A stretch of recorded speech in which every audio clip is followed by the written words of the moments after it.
एक बार एक छोटी सी बच्ची हाथ में मिट्टी की गुल्लक लेकर के भागती हुई एक दवाइयों की दुकान पर गई। वो काफी देर तक वहां पर खड़ी रही, लेकिन दुकानदार का ध्यान उसकी तरफ नहीं गया क्योंकि और भी बहुत सारे लोग खड़े हुए थे। उसने दुकानदार को कई बार बुलाया, लेकिन वहां पर भीड़ इतनी थी कि दुकानदार का ध्यान उसकी तरफ गया ही नहीं। और फिर उस बच्ची को थोड़ा सा गुस्सा आया तो उसने अपनी मिट्टी की गुल्लक लेकर के वहीं काउंटर पर जोर से रख दी, जिसके बाद में जो दुकानदार था और जितने भी लोग खड़े थे वो सब उस बच्ची की तरफ देखने लग गए। और फिर उस दुकानदार ने उस बच्ची से पूछा, बेटे आपको क्या चाहिए? तो वो बड़े ही भोलेपन से बोली कि मुझे एक चमत्कार चाहिए। ये सुनकर के दुकानदार को कुछ समझ नहीं आया, ना ही वहां पर जो लोग थे उनको कुछ समझ में आया, और सब उसकी तरफ देखने लग गए। फिर दुकानदार ने बोला, बेटे चमत्कार तो यहां पर नहीं मिलता है। तो बच्ची को लगा कि वो उससे झूठ बोल रहा है, तो बच्ची ने कहा कि मेरी गुल्लक में बहुत पैसे हैं, आप बताओ आपको कितने पैसे चाहिए, लेकिन मैं आज यहां से चमत्कार लेकर के ही जाऊंगी। तो वहीं काउंटर पे एक और आदमी खड़ा था, उसने उस बच्ची से पूछा कि बेटे क्यों चाहिए तुमको चमत्कार? तब उस बच्ची ने अपनी कहानी बताई कि अभी कुछ दिन पहले मेरे भाई के सर में बहुत तेज दर्द हुआ, तो मेरे पापा मम्मी उसको हॉस्पिटल ले गए। उसके बाद कई दिन तक मेरा भाई घर नहीं आया। तो मैंने कई बार अपने पापा से पूछा, लेकिन उन्होंने मुझे कुछ नहीं बताया। उन्होंने बार बार यही कहा कि वो आ जाएगा, वो कल आ जाएगा, वो कल आ जाएगा, लेकिन वो आ ही नहीं रहा था।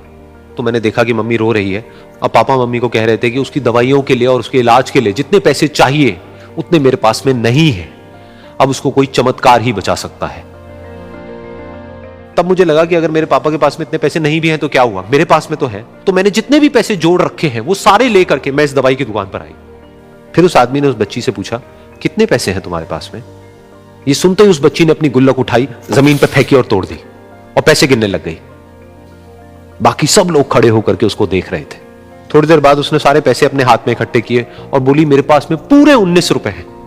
वो जो आदमी वहां पर खड़ा था वो थोड़ा सा मुस्कुराया और बोला कि अरे तुम्हारे पास में तो पूरे पैसे हैं, इतने का ही तो आता है चमत्कार। ये सुनकर के वो बच्ची बहुत खुश हो गई और बोली कि चलो मैं आपको अपने पापा से मिलवाती हूं।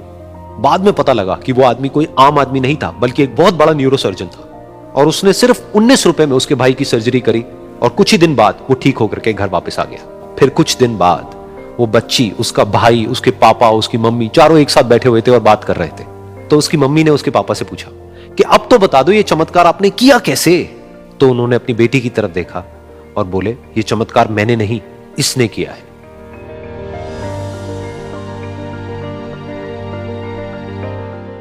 तो यहां पर एक बहुत बड़ी बात है जो हम उस छोटी सी बच्ची से सीख सकते हैं कि जिंदगी में कभी कभी ऐसा होता है कि हमको कोई रास्ता नजर नहीं आ रहा होता है और हम लोग हिम्मत हार जाते हैं। तब हमारे अंदर एक बच्चा होता है जो कोशिश करने से कभी भी पीछे नहीं हटता है।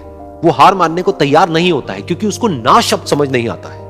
वो बच्चा जिसके लिए कुछ भी नामुमकिन नहीं है, क्योंकि वो हर हाल में कोशिश करता ही रहता है।